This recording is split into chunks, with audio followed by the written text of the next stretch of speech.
안녕하세요. 역사 돋보기입니다. 조선과 여진족 1편에 이어 2편에서는 세종대왕의 사군 육진 개척에 대해 잘 알려지지 않은 부분들까지 아주 속속이 다뤄보겠습니다. 1432년 12월 여진족의 여연군 침입이 있고 다음 해였던 1433년 세종대왕은 신하들에게 정벌의 총책임자를 추천하도록 합니다. 여러 사람이 거론됐는데 그중 신하들 모두가 똑같이 의견이 모인 사람은 최윤덕이었습니다. 최윤덕은 집안 대대로 무인 집안이었고 최윤덕의 할아버지가 이성계의 위화도 해군 당시 옆에서 이성계를 보좌하던 사람이었습니다. 세종대왕이 신하들에게 토벌군의 총책임자를 뽑으라고 한 건 사실 답정너였을 가능성이 큽니다. 꼭 이번 정벌뿐 아니라 이 세종대왕이 사람 추천하라고 하는 거는 세종대왕이 염두에 둔 사람이 이미 있지만 그래도 모양새 좀 갖추려고 신하들에게 추천하라는 경우가 대부분이었습니다. 세종대왕의 가장 큰 능력은 한 사람의 장점을 정확하게 파악하고 그 장기를 극대로 발휘할 수 있도록 도와주는 것이었습니다. 장영실의 사례에서도 볼 수 있듯이 세종대왕이 한 분야에서 한 명의 인재에게 꽂히면은 어떤 반대도 무릅쓰고 밀어주는 스타일이었고 여진 정벌에 관해선 일찌감치 최윤덕을 생각해두고 있었을 게 100%입니다. 매사에 신중하고 정확한 판단을 내렸던 최윤덕은 군대를 통솔하는 총대장으로 제격이었고 평소에도 최윤덕은 이 북방 여진 문제에 관해 생각이 많았고 그것을 어떻게 운영해야 하는지 세종대왕에게 상소문도 여러 번 올리기도 했거든요. 1433년 1월 세종은 최윤덕을 정벌군 총사령관인 도절제사로 삼고 일단 장교진들만 먼저 북방으로 파견했습니다. 3월경 압록강 유역에 도착한 최윤덕은 상황을 보고 이 세종대왕에게 본인이 생각하는 작전과 군사가 약 1만 명 정도 필요하다는 장계를 올렸습니다. 세종대왕은 통 크게 1만 5천의 병력을 투입시키기로 했고 병력과 더불어 유능한 장수들도 파견한 후 최윤덕과 세종대왕의 협의하에 총 7개의 부대를 조직합니다. 4월 10일부터 19일까지 약 9일간 이 7개의 부대가 각자 맡은 임무지에서 동시다발적으로 이만주의 부족을 쓸어버립니다. 많은 분들이 딱 압록강까지 가고 사군을 설치했다고 아시는데 아닙니다. 이때 조선군은 압록강을 넘었고 오녀산성이라는 옛날에 주몽이 부여 탈출해서 처음 도착해 소선호랑 결혼했다는 그곳까지 진격을 합니다. 그곳에 흐르는 강이 파저강인데 그래서 최윤덕의 여진 정벌을 1차 파저강 전투라고 합니다. 거기까지 진격을 했으니까 나중에 압록강 부근에 사군을 설치할 수가 있게 되는 겁니다. 딱 압록강까지만 갔으면 거기에 사군 설치 못하죠. 1433년 최윤덕의 이 여진 정벌 때 가장 많은 공을 야전대장이 있었으니 7개의 부대 중 중군을 담당하던 이순몽이었습니다. 이순몽은 거의 장영실만큼이나 세종대왕의 편애를 듬뿍 받았습니다. 이순몽이 워낙에 사고뭉치였거든요. 술 먹고 엄연히 파직 유배당해도 할 말이 없는 사고를 쳐도 세종대왕은 그냥 눈 감아 주었고 누구랑 싸워서 행패를 부리면은 똑같이 싸웠는데 상대방만 벌어주고 이순몽은 봐주었습니다. 그냥 세종대왕이 그러지 말라고 잔소리하는 수준? 이렇게까지 세종대왕이 이순몽을 곁에 두고 감싼 거는 이순몽이 비록 문관이지만 무예에 출중했고 용병술도 남달랐기 때문입니다. 과거 대마도 정벌 때도 투입되어 모두가 포위당한 조선군을 포기하고 가슴 아프지만 그냥 냅두자고 했을 때 혼자 군사 몇 명 이끌고 가서 조선군을 구출해오는 등 이순몽은 노빠꾸, 풀악셀, 돌격형이었습니다. 한 번 싸울 때는 옆뒤 안 보고 앞만 보고 달려가는 진짜 야전에 특화된 현장형 장수였죠. 상관인 최윤덕과 완전히 반대인데 이래서 세종대왕이 최윤덕을 총사령관에 임명하고 이순몽에게 중군을 맡긴 겁니다. 최윤덕의 여진 정벌은 성공적이었고 이 공을 인정받아 최윤덕은 우의정에 임명됩니다. 대신 3년 동안만 거기 계속 있으라고 하면서 도절제사를 겸임하게 했고 최윤덕은 중강진 일대에 자성군을 설치합니다. 압록강 유역에 행정구역을 설치하는 것은 이 세종대왕뿐 아니라 최윤덕의 오랜 꿈이기도 했습니다. 우리나라 북쪽 국경선을 보시면 그 백두산 옆에 뾰족 튀어나온 지형이 있는데 거기가 바로 이제 중강진입니다. 최윤덕의 여진 정벌은 성공적이었지만 이만주를 죽이지 못합니다. 이만주는 도망가거든요. 다만 이만주의 가족들이 몰살당해요. 이러면 이만주가 절치부심하고 복수의 칼날을 갈겠죠?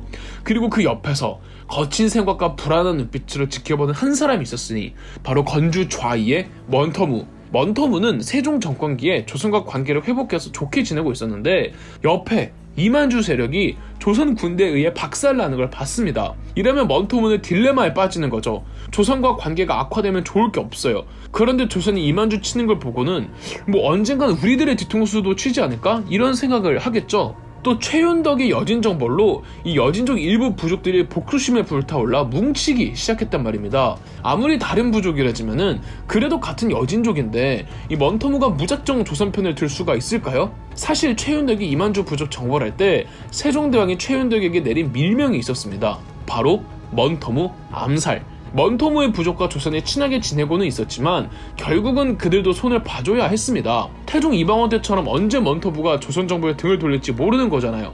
때마침 최윤덕의 여진정벌 당시 먼터무가 일이 있어서 명나라를 방문했다가 자기 부족으로 돌아가는 도중이었습니다.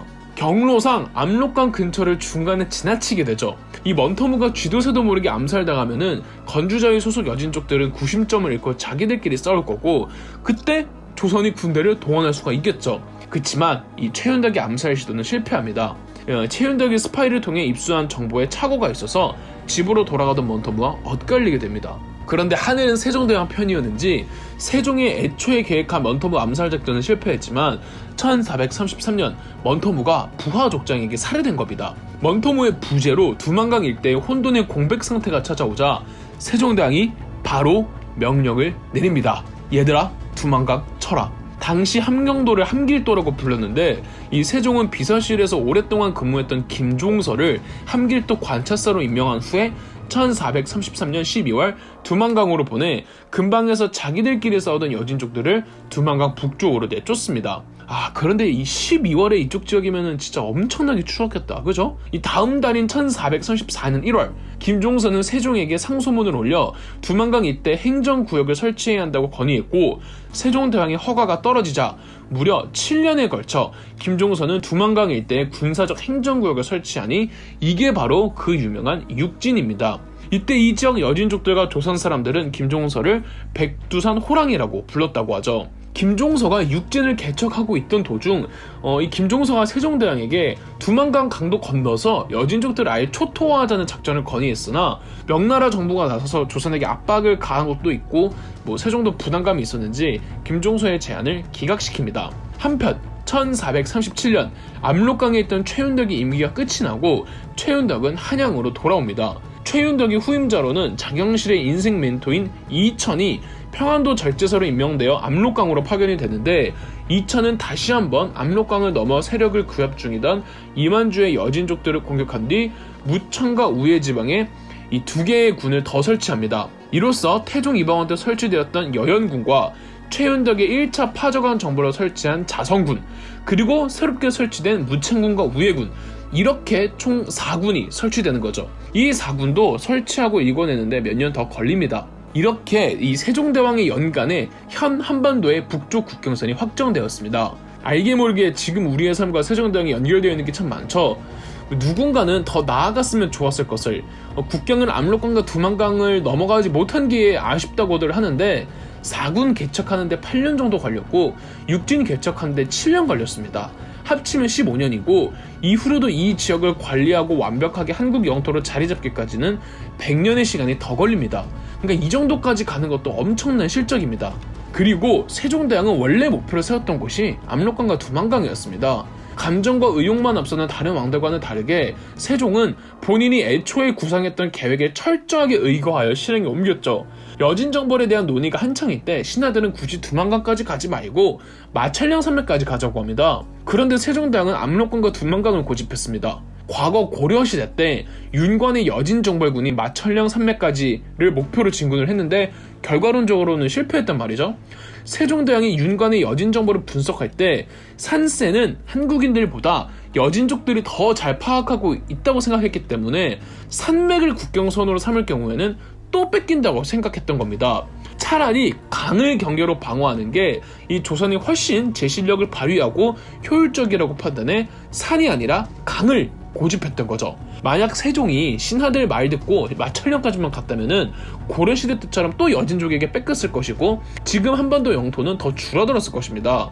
이래서 역사 공부를 해야 하는 겁니다. 자, 한편 이를 바득바득 가는 한 사람이 있으니 자기 가족과 터전을 모두 잃은 이만주입니다. 조선이 이만주를 찾아 죽이지를 못한 게 화근이 되는데요. 세종대왕이 죽고 이만주의 핏빛 복수국이 전개됩니다. 이만주의 복수국가 대여진 정책은 조선 7대왕 세조에게로 이어지는데요. 3편에서 찾아뵙겠습니다. 그럼 역사 돋보기였습니다. 영상 재미있으셨다면 구독과 좋아요, 알림 설정까지 해주시면 감사드리겠습니다.